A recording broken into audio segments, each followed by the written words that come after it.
Hey guys, Galucia here, and today I'm going to be giving you a guide to what it is that I do to survive on this map and to get to the later rounds. The very first thing that I do is come straight over to here, and if I don't see the mystery box, 9 times out of 10, I will leave the game right now and just start over. So there's 2 ways to go about this. I'm going to talk about my solo play, and I'm going to talk about multiplayer. So on solo play, if I don't see the mystery box outside, there's only 2 locations it can be at. It's going to be either here or, excuse me, lady. It's going to be in the bar over there, which it is, and you can see the beam of light and all that good stuff. So, since it's in the bar, I'm going to have to open up this door before I can even get to the mystery box. Then I have to get the mystery box, and all these things cost points. In multiplayer, I immediately leave guaranteed, because I want to get to the room right here, which is the jugs room. Go up these stairs here and get into the jugs room. That's my priority when I am in multiplayer and I'm in a full team of 4 people. By myself, it's not as important, because I feel like I can survive without jugs for at least a little while, and this room also has the quick revive, which in single player, as you know, is used for self-reviving. So it's more important of a perk in solo play than it is in multiplayer. Because that's in there, it's not the end of the world that I have to open this door before I can open up the jugs room. So, you know, that's a personal preference, whether or not you want to restart it. It's not that big of a deal. It only takes a minute, so whatever. Either way, you should be able to get up enough points that you don't have to buy a weapon off the wall. Now, the other problem with not re-rolling the map and waiting is that in single player, it's more of a gamble. When you're playing with multiple people, if you all go straight for the mystery box and nobody buys any of the weapons off the wall, like over here, then what happens is you are taking a gamble, because if you spend it on the mystery box and you get an EMP grenade, now what do? You have nothing. So that's the inherent flaw or problem with going straight for the mystery box. But like I said, it's not the end of the world. As you can see, I already have enough points to get the mystery box, although I'm not going to get it right now because there's zombies coming up here, and I'm going to loot them and do what I have to do to collect these zombies in here. I'm going to jump out, lead them away from the building, and then go back to the building. It's basically making it safe for me to get the thing. If I get this mystery box weapon and it's absolutely terrible, then I am going to have to restart. With multiplayer, it's not as big of a gamble because you have 4 people. The odds that all 4 of you are going to end up with a terrible, unusable weapon aren't that good. At least 1 or 2 of you is going to get a weapon that you can use. In single player, I can get EMPs. I can get monkeys. Any gun would be okay, but you're not always going to get a gun. Okay, this time I got the Python. I can work with that. You know what I mean? So it's okay. So it is more of a gamble in single player. You're not always going to get what you want. So just keep that in mind. And that's why sometimes I will re-roll on single player if the mystery box is up here instead of downstairs, because that's that many more points that I don't have access to now. Now, my basic strategy is I'm going to hold this room until I am completely overrun, and then I'm going to run out and head over to there, which is the Jugs building. Now, this early in the round, I probably won't worry about opening the door to the Jugs building. I could probably get away with just jumping out, running around the streets, collecting up the zombies, and then coming back into here, because I want to get some points together first. Obviously, right now, I don't even have enough points to open the door, let alone buy Jugs. But that's kind of the ticket. You want to make sure that you have enough to do everything you want to do. As you can see, I'm kind of like excessively reloading. If I think I have time to reload, I'm going to reload, because you never know when you're going to have the chance to reload. I didn't have to reload there, but I have some slow-moving zombies, so I'm going to reload. And the only time I leave my position is for something like an insta-kill, where it's worth the risk of leaving my position. Otherwise, you'll notice that I was really staying on the very edge of that gap. And the reason for that, there's a couple reasons. First of all, I'm by myself. If I wanted to like hold the stairs and shoot down all the zombies are dropping in from here. They're coming in from this barricade. So you want to make sure that you're ready to jump out and make your escape. The other thing is, don't be too far to the right. I found that out the hard way in the last video I posted, where zombie was able to get to my left here and pin me against the wall. You want to be center. You want to be right on the edge. You want to be ready to jump out. You got to get out of here as fast as you possibly can. As soon as you're overrun, you jump out, you run around, and until about wave 5 or so. After wave 5, then you're going to be focusing more on running to the jugs room, and that's where the kind of pattern will begin. I'm probably not going to be spending any points until I get into the jugs room and can get jugs. Jugs is definitely our priority. That's our first perk. You want to get quick revive, but there's really no point in getting quick revive, because if you get downed on like wave 4, I don't even want to be auto-rezzed by quick revive. I'd rather just start over, because that's a waste of, you can only use it so many times, so that's a waste. So no point in wasting it. Now, whenever I did get a lull, besides reloading when I can, I also rebuilt that barricade, because when things get more hectic later in the rounds, you're going to be focusing pretty much here, and only here. So the zombies that are breaking in here are a problem for you. They're coming in on your left, and those barricades do slow them down. It slows them down a little bit, but it slows them down. So that barricade is really important. You want to try to maintain it as long as you can. So I do try to build that up when I get a chance. I also try to kill zombies that are taking down the barricade when I get a chance. But it's not always something that you can do. I had to drop out. There was already a zombie in my face. That could have got ugly quick. That's why I like to get jugs no later than wave 5 usually. Waiting until wave 6, like, I can manage that. That's okay. It's not the end of the world, but also not preferable. Now that we have both of those open, my main strategy is pretty much the same as the bar. I'm going to want to stay, for now, in the easier waves, in the early waves. I can stay right where I'm at right now, and it's not that big of a deal. But normally I'm going to want to be right here. The reason I'm not there all the time is because it's a long line of sight from where I was. If you're right on that corner, there's a bookshelf that's like in your way, and you can't see properly. Now, getting into the strategy of what's going on for multiple players. With multiple players, it's a lot different. With multiple players, you can have someone on the stairs over here just mowing them down and worrying about them. You have another person just on the barricade here, worrying about those zombies, worrying about keeping that barricade up. You have another person only worrying about the zombies dropping in on the ceiling, preferably standing about here-ish, because when the zombies drop down, you want them to take the aggro. Hello. You want them to take the aggro from the zombie. You don't want that zombie to rush whoever it is that's on the stairs. So they stand next to that jug machine, or the chug machine. They stand next to like where the mystery box goes. Same thing over here. Person on the stairs shooting down at the zombies. Preferably using something like an LMG, something that they're not going to have to reload that often, and something that's particularly menacing. Let me get this nuke just so I can show you what else is going on. You have another person that's stationed over here. Early, you can get away with them being stationed on the actual barricade itself, but they're going to get cornered with this bookshelf behind them. Preferably, you want 2 people standing right about here-ish. They're going to drop in from the ceiling, and they're going to come in through that barricade. So you have 2 people dealing with this. One of those 2 people is an alternative for the stairs. So whoever's on the stairs, when they have to reload, you have someone available as an alternative.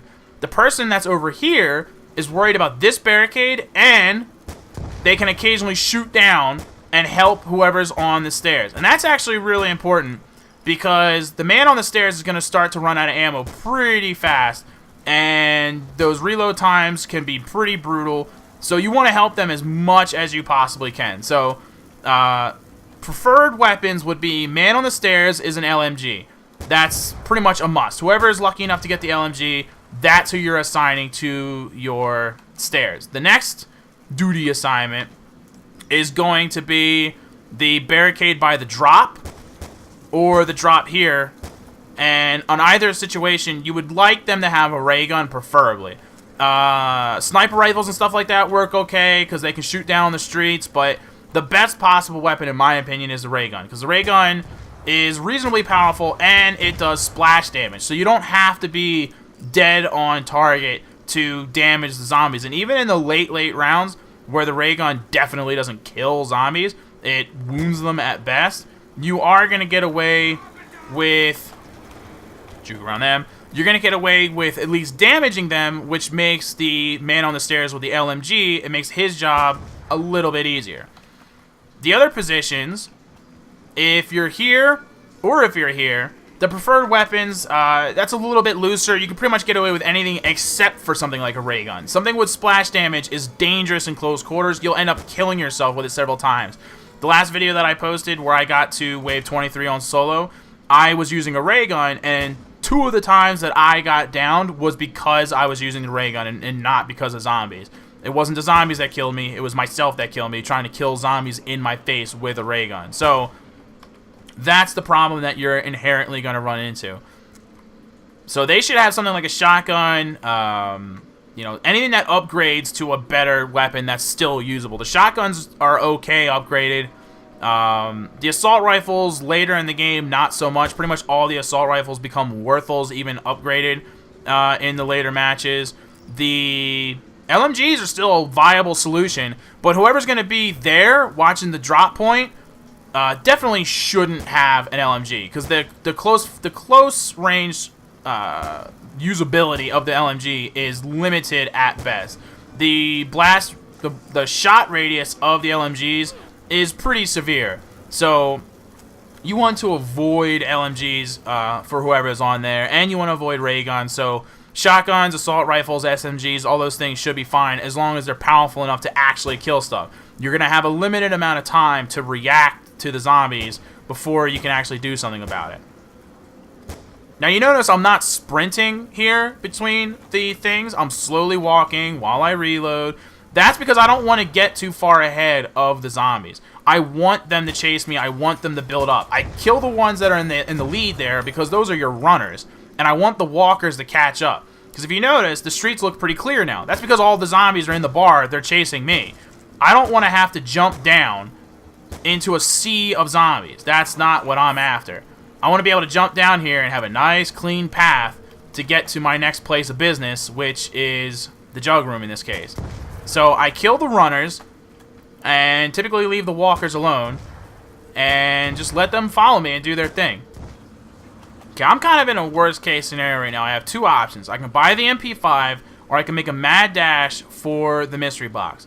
Mystery box is more of a gamble because you don't know what you're going to get, and if it's a piece of crap, then you're screwed. But I have no ammo in either weapon, so I took a gamble, and gamble paid off because I got the ray gun. As long as they don't get in my face, because then I'm going to end up killing myself with the damn thing. But that's sometimes what you got to do.